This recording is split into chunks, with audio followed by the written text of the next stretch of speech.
start with a case that's chilling. Somewhere, probably in the English Midlands, there's a killer on the loose. And someone must know who he is. The police and a grieving family need your help. As you're about to see, the nature of the killing leads to the fear that he might well strike again. The outskirts of the village of Keyworth, near Nottingham, on Halloween last year, Monday, October the 31st. At 9 o'clock in the morning, a body was found by a passer-by. A young girl had been strangled and raped with particular brutality. Colette Aram, a trainee hairdresser, was 16 years old. The previous evening she'd set out to walk to the home of her boyfriend. She never got there. This bizarre letter was received by the police 2 weeks later. The details in it suggest it's genuine and possibly written by someone with local knowledge. Is somebody protecting this man? Superintendent Bob Davey heads the inquiry team. Today, 7 months and 2,000 statements later, they still haven't found the killer. And without your help, it's like looking for a needle in a haystack. A man who's white, aged roughly 25 to 35, with probably brown, wavy hair. So what the hell do we know about him? He's not going to sit in his house with the word murderer written across his chest or across his back, is he? He's got some sort of sexual hang-up. He likes young kids. It's not going to be ever so obvious when you go through the door. But talk to the people, talk to the wives. Let's find him, because he's about somewhere. Colette's left in a field, don't forget that. We're dealing with a savage killing. Let's sniff him out and let's see if we can find him. The police have built up a picture of the killer's movements from the letter and from corroborating evidence. It starts at a riding stables 5 miles from Keyworth. I was in a hut for hours waiting for a girl to return from horse riding.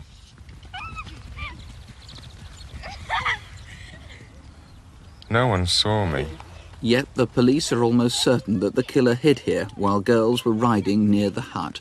There are forensic clues, in particular a rag stained with human semen. And at about 4:30, something happened here that was to set off a fateful chain of events. When the car came with keys, I could not help take it.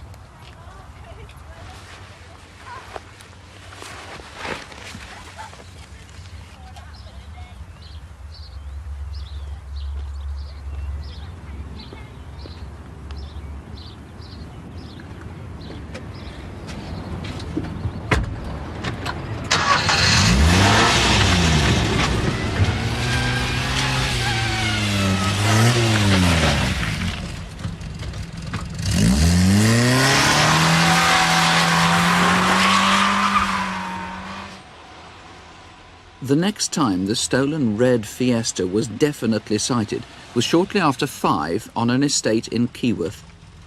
The witness, a local resident, noted that the car was probably parked there for about an hour, and they were able to give a description of the driver.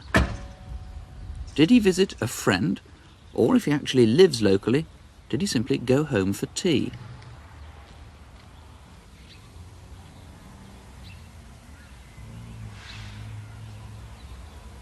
Then, early on that Sunday evening, in the hour between 6:20 and 7:20, the suspect is known to have cruised the neighbourhood, trying to pick up young girls. One of them had a very close encounter.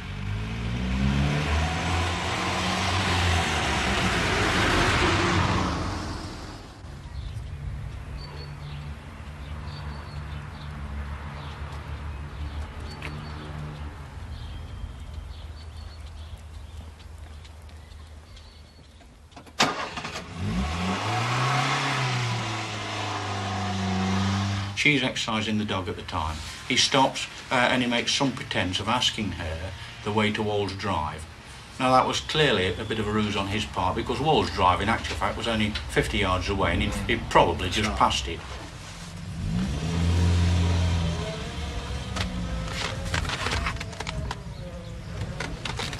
Yeah, look, come here. Can you tell me where Walls Drive is, please? You just come out of it. Oh yeah. Well, where are you going anyway? Nowhere. Do you want a lift? No. Oh, come on, it's warm in here, it's dry. I'll take wherever you want to go. No thanks. What are you scared of? I'm not going to bite you. Come on. Come on, where do you want to go? I'll take you. No.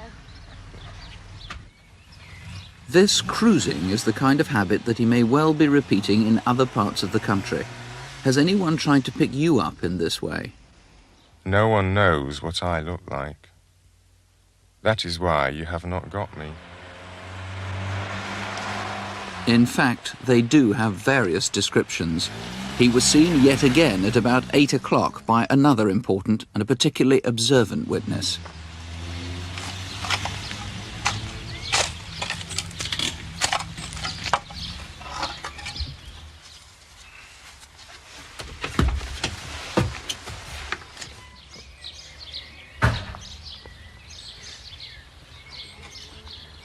Hello. Yeah. I'm just going to see some mates around there.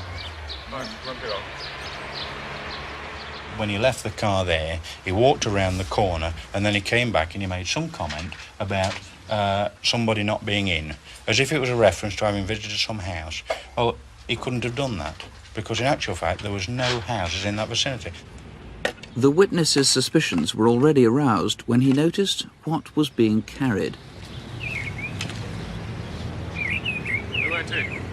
Oh, yeah. No one knows what the knife was used for, but the witness prudently took a note of the car's registration number.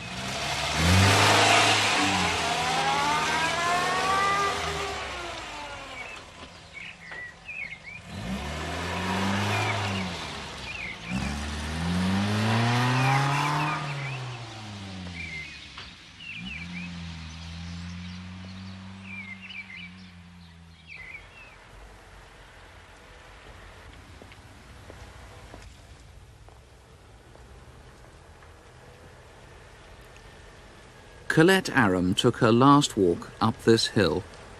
She left home at 8 o'clock on her way to see her boyfriend just 20 minutes away. What happened then must be speculation. But one further witness, a local resident, did provide a vital piece of information.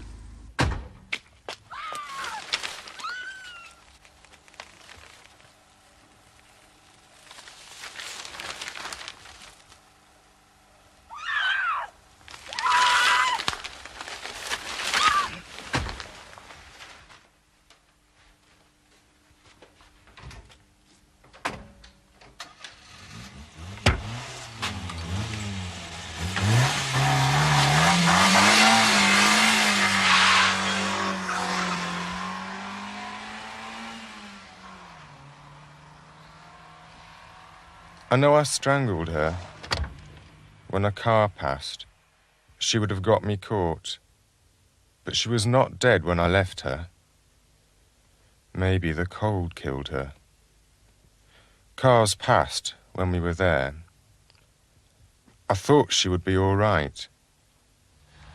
We're talking about Colette probably being abducted and murdered at about 8:15 on that Sunday night. At 9 o'clock that night, there's a man of the description of the man we're looking for goes into the Generous Britain pub at Costock.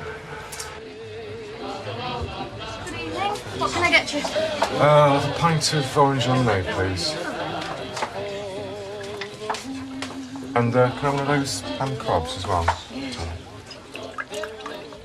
If we accept it's the man that went in the pub, and I think we do, is a man that, if you remember, he drank a pint of orange and lemon. Now that's an unusual drink. It is in our circles. We're pints of bitter men. Ham, he said. Ham. Yes, please, yeah.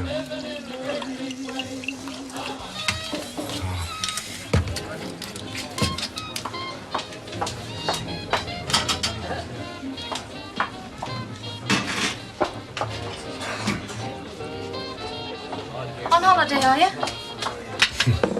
No, actually, I took the wrong turning off the motorway. No, actually, I've come up to visit a friend who lives in Barton. Oh. 91p, please.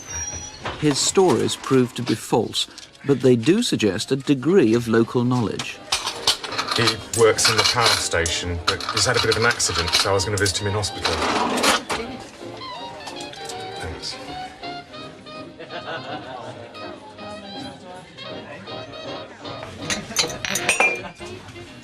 Oh, they've gone. Excuse me. Where's the toilet? Oh, just back there.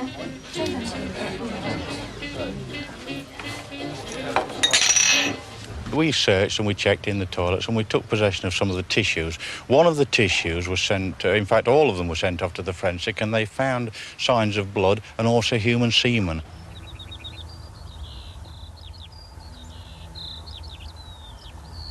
I go soon, and then you will never get me. Well, the man who's determined to get him, who's in charge of the case, is Detective Superintendent Bob Davey. First of all, Superintendent, how much credence do you put in this weird letter? Well, one's got to be open-minded about letters like this from previous experiences we've had.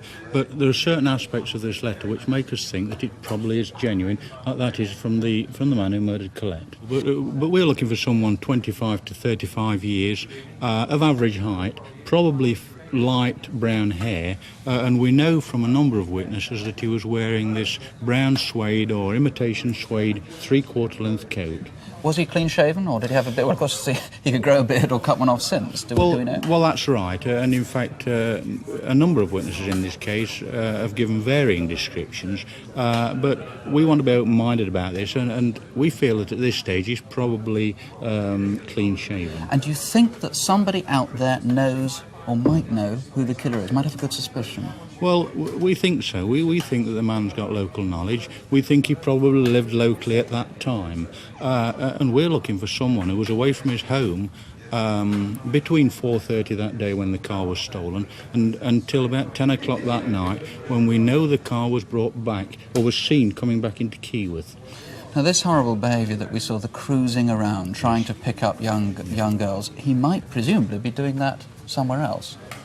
Well, this is a possibility. In fact, this is quite a likely possibility. Bearing in mind his behaviour on this night, I mean, we've evidence from witnesses that, in fact, he was following young girls and cruising the area.